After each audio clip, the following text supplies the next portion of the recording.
G'day legends, I hope that you're having a fantastic day and you're also having a fantastic Sunday. I know the Sunday blues exist, but I hope that you're not dreading the beginning of your week at least as much as I. Yes, you may have to get up at 6 a.m. and go to work, but at least you don't have to start chemotherapy. But there's always silver linings. But legends, of course, as always, we have a lot to go over. Of course, tremors are still being felt following the Oval Office disaster that unravelled yesterday. So, of course, today we're going to look at reactions to this from both sides of the aisle, from both Europe and Australia, and actually into then Middle East as well. We'll talk more about our prediction around European and US division and how this can really change the world. And we'll talk about that because there's a hell of a lot in this and different paths that democracies are taking and how that is getting separated. Of course, as well, we'll look at the maps and a couple of geolocations as well. Now, as far as what the future holds between the US and Ukraine and Trump and Zelensky's relationship and the future of this, well, at the moment, that is purely just speculation. We don't really know what is in store and what is going to become of that. But what we do know is there's going to be a large recovery mission because the US stepping out of this war, as I showed yesterday, I do not care about your graphics online, would be a disaster. Too many people are focusing on European hard assets, not on American soft assets. Starlink, GPS, ISR. I'd say on that is where the disaster is, not just because a tank can enter the battlefield, which is not a tank war at this point in time. But one of the biggest things I am seeing from the very top all the way through to the bottom Reddit dwellers is people trying to just oversimplify the situation. And this is done on purpose. This is a tactic. And this is a tactic to discredit opposing viewpoints by making them appear unnecessary or irrelevant. By reducing the problem to a basic, often misleading explanation, you can then undermine the legitimacy of any criticism, making it then easier to dismiss this. And this strategy can manipulate public perception by framing nuanced arguments or overcomplications of this being deceptive. This can discourage then deeper discussion or scrutiny. And why is this done as a tactic? Well, maybe because some of this wouldn't actually stand up to scrutiny and more in-depth nuance makes it then not as simple as you may like to present it. Okay, so let's look at some of the reactions and what is taking place as this continues to fall out and two sides has been drawn with a line.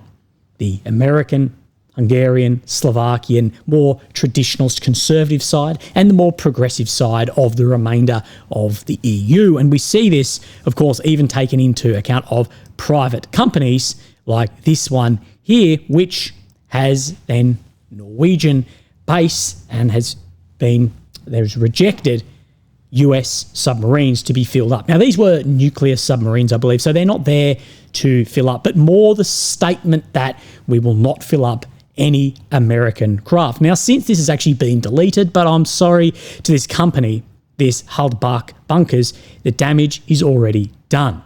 A petrol giant has announced a ban on fuel sales to all US forces. Now, what I say was this sounds like it's been written by a Karen, and it was on Facebook, so I think the odds of that are pretty high. We have today been witness to the biggest shit show ever presented live on TV. The current American president and his vice president, huge credit to the president of Ukraine, restraining himself and for keeping calm even though the US put a backstabbing TV show. As a result, we have decided to immediate stop as fuel provided to American forces in Norway and their ships calling Norwegian ports. No fuel to Americans. We encourage all Norwegians and Europeans to follow our example. Slava Ukraini. Now, what I will say in this is bold strategy, and since this has been deleted, well, maybe trying to go back on some of this. But as we predicted, due to the war in Ukraine, tensions with the US, with the more traditionalist government and the progressive governments of Europe, this will widen their division and separate away. Maybe it will end up as a more independent and sovereign Europe, but can they maintain the competitiveness and military deterrence as well? Now, the threat I see here is that over time, due to US and EU tensions, that countries like Russia, Hungary or Slovakia will or may increase trade with nations like Russia that may be on different sides of the aisle as far as internal ideologies and how they see the world, from more progressive to conservative, traditionalist, postmodernist views. And we're going to go over all of that. And this is something I think that is not being spoken about enough. And this is from Iran's supreme leader. The first lesson from the situation in Ukraine is that Western support for countries and governments that are their puppets is a mirage. All governments must understand this. Those governments that rely on the US and Europe should look at the current situation in Ukraine. And of course, with this, any official statements, whether it's from this bloke to Zelensky to Putin to Trump to Albanese to whoever, we need to take with a grain of salt because, of course, there are tactics and strategies in place. But I think he does touch on something here which is a real threat for the ongoing situation. And there's sort of lose-lose, I guess, in this. If the US withdraws support, how does this influence US security guarantees around the world? If America steps into a nation and says, yep, we're here to stay and do this, and we've seen then this withdrawal, we've seen then the abandonment of Afghanistan and potentially the abandonment of Ukraine, how will that look for America's security guarantees around the world? But on the other side of this, if Europe continue and potentially then push Ukraine into an even worse situation and a very expensive and long conflict and end up maybe in an even a worse ending, how does this have an effect, especially as NATO already has large rifts in it? How does this affect competitiveness? How does that then even affect security guarantees around the world and then NATO actually maintaining then their alliance together? So again, there's going to be a lot of changes, I think, come very quickly. So let's look at what then Hungary's leader Viktor Orban has said. Strong men make peace, weak men make more war. Today, President real Donald Trump stood bravely for peace, even if it was difficult for many to digest. Thank you, Mr. President. And what we're seeing is this is further evidence that there is a line in the sand being drawn between states like Hungary and Slovakia and the US. And what I say is, could you end up with a state like Russia really coming into that then circle more? And we see Robert Fico, of course, from Slovakia saying this: the Slovak Republic will not support Ukraine, neither financially nor militarily, to continue the war. If others do so, we will respect it. So by that, I'm reading in that we will respect it. We may not veto it, but we're not going to continue the support.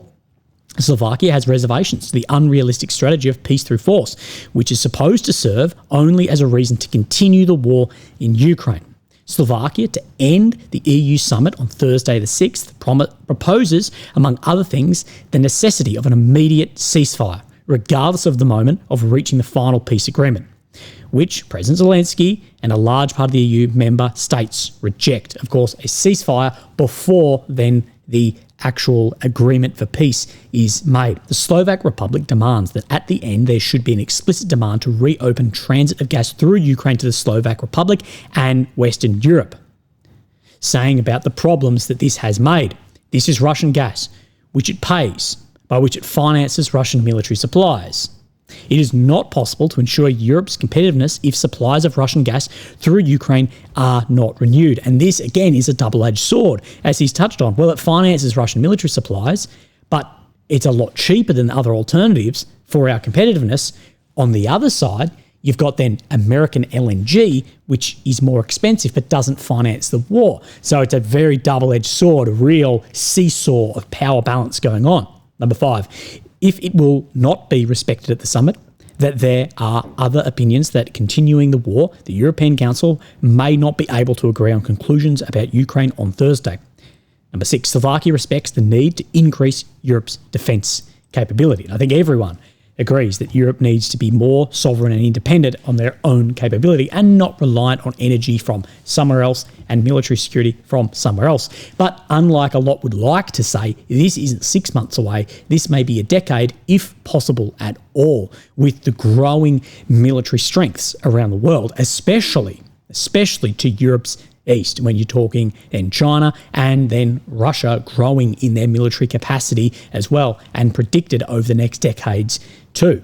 So let's go into this. And the Australian reaction is very similar to a lot of the more Central or Western European reactions. And this is why I want to present this one and just some sort of holes in the narrative here that are like, yes, Maybe principally this makes sense, but it doesn't win wars. Australians leader, Prime Minister Anthony Albanese, in this talk here, has said that he will stand with Ukraine for as long as it takes. And this is chanted as a choir from European and Australian and all of these states.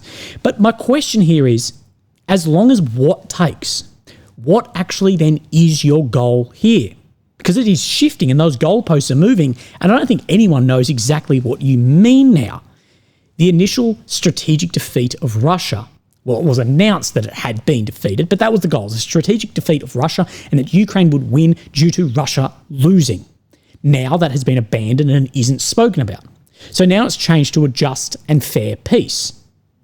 Okay, but what is that? What does it realistically look like? Like, what is that? You're presenting these words on paper or spoken, but what actually is it? When you say a just and fair peace, what is it? Is it 91 borders, Putin arrested, all of this? Or is it that there is a deal in place, Russia will not invade again, that there are security guarantees with NATO? What is? No one's actually putting it down. So at this point in time, it's just words. There's not actually then a plan brought forward. And my fear is they don't actually know at the moment either.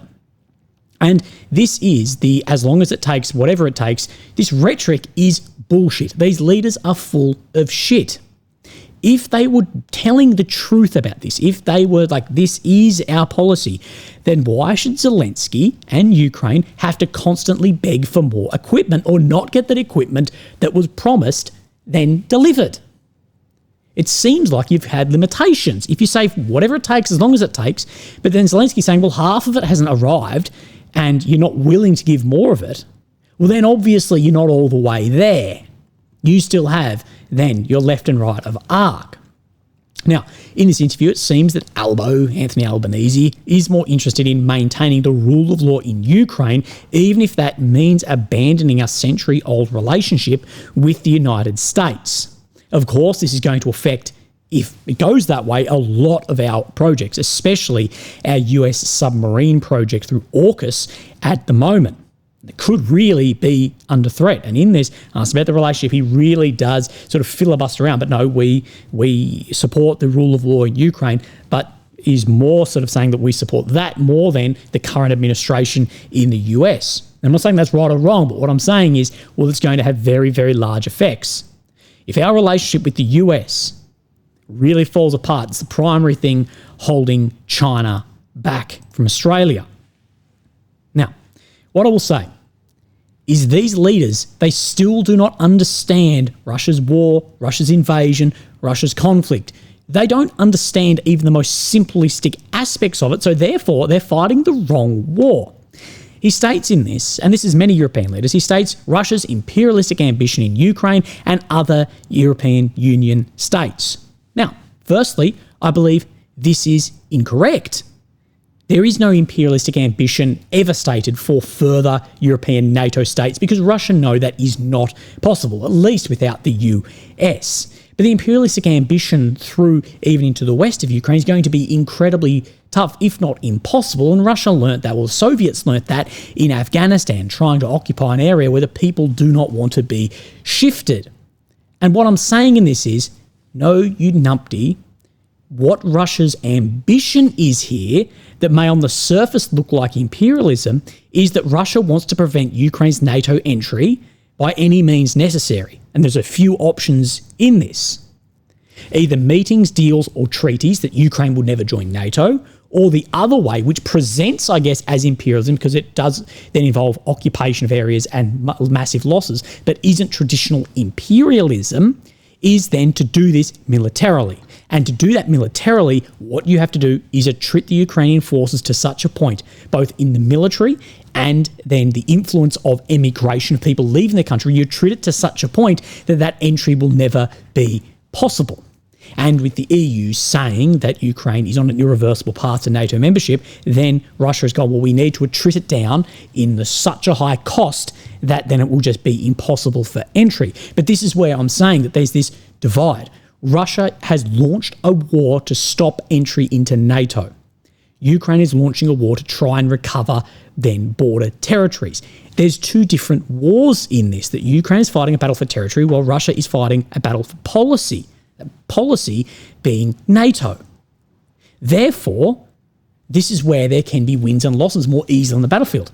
That Russia is more willing to give up territory, land, for negotiations, but is also willing to give up land for a positive rate of attrition, which is the opposite in the other case. Again, rhetoric, words and principles, they don't win wars. I do not care what Albo or Root or von der Leyen says in principle, ethics or words. Firstly, they don't actually back that up with the military support. But again, it's these keywords being used that I'm like, well, you don't understand why the war was there and how then this influences decisions then at the front line. And of course, we've seen this reshared by Mr. Volodymyr Zelensky. And 3 is Australia has proudly supported the brave people of Ukraine. They struggle to defend their sovereignty against the brutality of Russian aggression in support of international law. Australia stands with Ukraine. But what I ask is, what happens if it becomes, and the US is halfway there, if you either stand with Ukraine or you stand with the US? Australia cannot afford to lose the United States. America know this, and that's why they can really push on Australia, even to the point of extortion. But if we chose the former, even a victorious Ukraine could not replace the US and their capacity for offshore war. So I guess my videos may in the future begin with Ni Hao legends. Let's continue, because this gets into more of the politics around where we see the division between the European Union and then other states. He also states the fastest way to end this is if Russia just choose to withdraw. Now, the fastest way for me to become a millionaire is if you give me $1 million. This is not policy. It's not a plan. I don't even see why people tweet this, or even leaders of countries say this, because yeah, okay, but what is that doing? Like, what is anything in saying that? Like, I just don't understand why 3 years in, people more than are still pushing this. Well, if Russia withdrawed, that would be the fastest way to peace. Yeah, sweet, fucking sick. Give me $1 million, I'll be a millionaire. It's not going to happen. So then you have to look for other ways. And this is why I say there's so much focus on like words and principles, ethics, and the being morally right, or as you see morally right. Because again, on the other side, they see they are as morally right as you do. That is just going to fall empty every single time. And we spoke about this a little bit the other day about the think tank that I gave you guys of now that Trump and Zelensky's relationship is strained. Now, of course, I wrote this before what we saw yesterday, so it's way more strained, and the US and Europe's relationship is strained. And we see what Vance said about the shared democratic values, that now they don't share them. As we see the EU grow further liberal, progressive, left, or postmodernist, as I like to use, about relative subjective policy, and the US moves further right, conservative, or traditionalist, the term I like to use, more than objective. Now, we're going to talk about the pros and cons on both sides of that.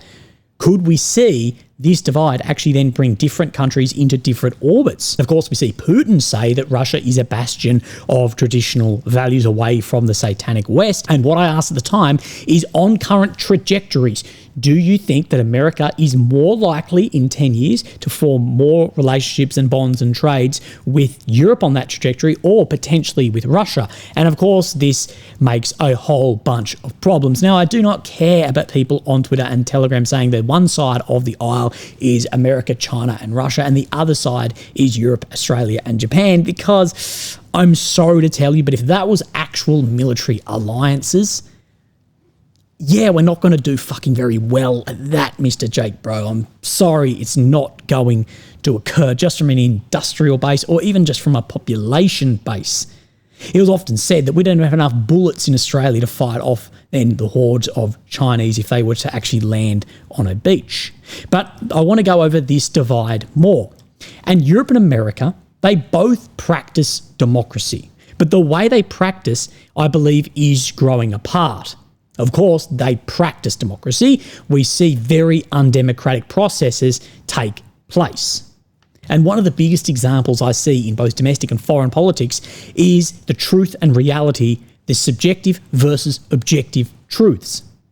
Now, Europe, and I'll just put Europe all as one here. Of course, there are outliers in this, but the European Union as a whole is more progressive, left, postmodernist. Now, these states, they emphasise lived experience and subjective truths, meaning personal perception is given more weight than empirical evidence. They encourage destruction, of traditional knowledge and argue that truth is a social construct shaped by power dynamics. Example A, a criminal who commits a violent act may be viewed as a victim of systemic oppression rather than an individual responsible for their actions. I'll give more examples, relevant and extreme, in a bit. You have your more traditionalist right, or even on the extreme, more authoritarian states. They govern by objective reality. Truth exists independent of emotion, ideology, or individual experience. They recognise biological, historical, and statistical truths as the foundation for policymaking. Example, if crime increases, the response is more policing, not redefining crime or excusing criminals based on socio-political theories. Now, some of your extremes for these are felt in your most postmodernist states. For example, let's talk Sweden and immigration, and how the subjective feeling towards that versus the objective reality is seen significantly different. California and self-identification. And then in your most authoritarian states, say for North Korea, the truth is fixed and absolute.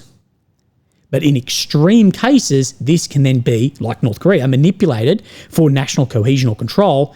The difference is, rather than catering to individual emotions, the manipulation serves to state stability and power. So the truth is like ultimate objective for then how they see it for the state and the power, and that emotions are not taking in at all.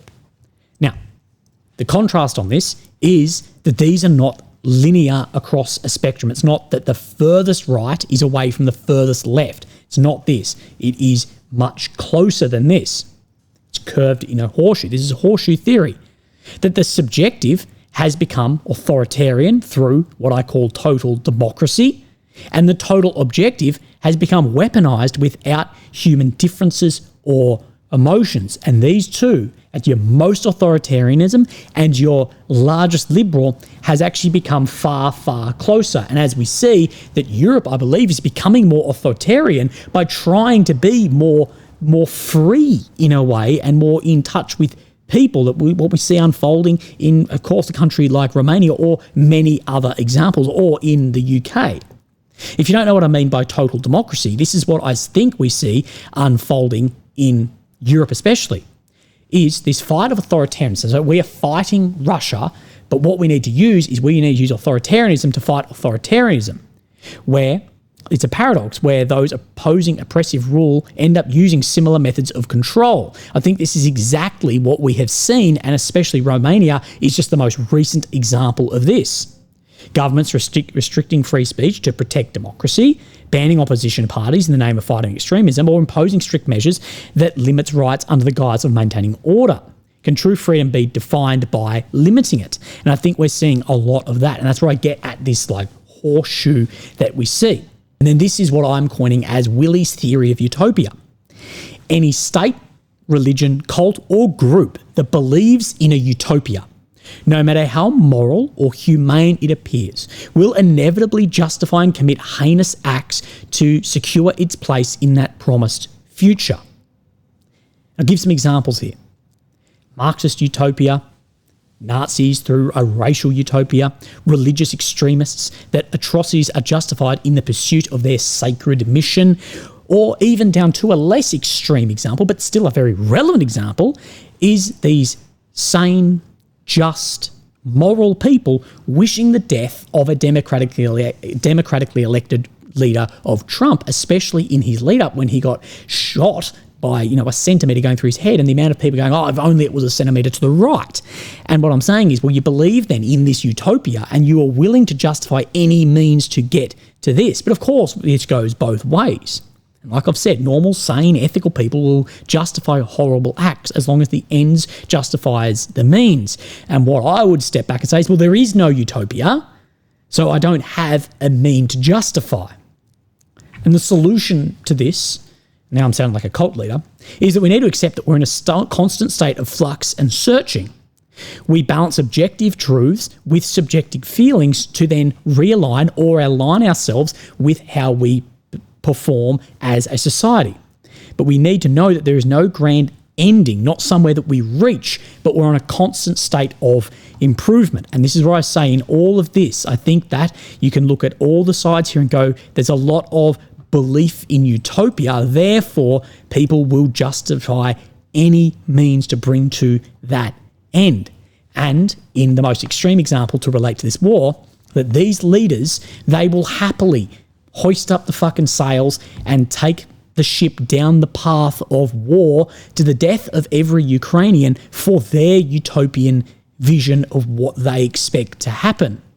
Just because they believe that principally and morally they are right, and they may well be, but that does not win wars. Or on the extreme other side is that you then don't bother trying here due to the power imbalance, and that you sell out Ukraine because of, well, the power imbalance objective of this, that you don't take into account feelings, emotions, sovereignty. You take that as only subjective and you objective, and you never then bother. So what I'm saying is the extremes. But I think what we are seeing is a divergence of America and Europe to the extremes. Now, a country like Australia, I think that we will always side with the US. We're just too far away from Europe, and Europe does not have the ability to supply support this far fucking away. But again, I think that divergence, I've said, the 20th century was a fight for ideology, where of course democratic capitalism won. The 21st will be a power struggle for who becomes a unipolar power, or the fight between then the emergence of multiple poles. Again, we will see. Now, we always get lost in the trees somewhere, but I enjoy it. Of course, let's look at the maps. Of course, we have Ukraine in the centre of your screen, the capital of Kyiv. Red areas occupies since 22, the purple since 2014. Now, the red or blue check, of course, that will indicate Russian or Ukrainian advancement. There's none of that on this map today. This map has not updated, but there is an important update that came yesterday afternoon. Now, I'll show you on this map here, it was this step on the western side of then the Kursk offensive. And what we see is that this has had a reduction in control back to the border, and potentially even a crossing of the border, some 5.5 kilometres. Therefore, Kursk has then reduced down to 396 kilometres. Now, there is a few things in this that may be happening here. That Russia has said, well, we're going to take this back by force. Therefore, that really removes the card off the table for negotiations. And with then the minerals deal, maybe the Ukrainian forces from here are being then moved down to try and secure some of those minerals in the south. That may be happening, or just more attacks and more success. So it could be one of a myriad of things occurring here. Let's then move our way down into Velyka Novosilka. Now, of course, this map has not updated, but let's look at then the Syriac maps, and he's showing that towards then Skudny, there has been an advancement by this, and we can actually confirm this today. Remember, we normally like multiple maps, but at this geolocation here, which is right on the corner of this road, let me actually measure this here. Let's go 700 metres, 530 metres. We then see that these Russian forces have flown a Russian national flag, and we can indicate that an area has then come under control. Now let's move up to Toretsk. Now I don't have any other maps that I typically use, but we will have then an AMK mapping map here. And what here says, Ukrainian forces continue their infiltrations into Toretsk and have now entered the Toretsk central coal mine. So this area, if we try and line this up best, we have, of course, these two spoils, so in line with right down in here, but have reduced this sort of whole western side. So again, Toretsk at the moment, it's very foggy what is actually happening here. So wait out, and we'll get a better idea very soon. Ukrainian forces advanced from the newly established positions in the southwestern part of the city and moved southeast, reaching the mines. They were able to take positions in at least a couple of buildings. There were possibly more depending on how large the groupings are. Additionally, Ukrainian forces from Azov counterattacked in here and recaptured a number of previously lost positions in the central part of the village. So both on the western side and in the centre of Toretsk itself. So of course, a lot in that. And one other thing, I guess, on the weapons front is between Chasiv Yar and Bakhmut. Of these, well, at one point, Road of Lives between Kromove and Ivanovsky.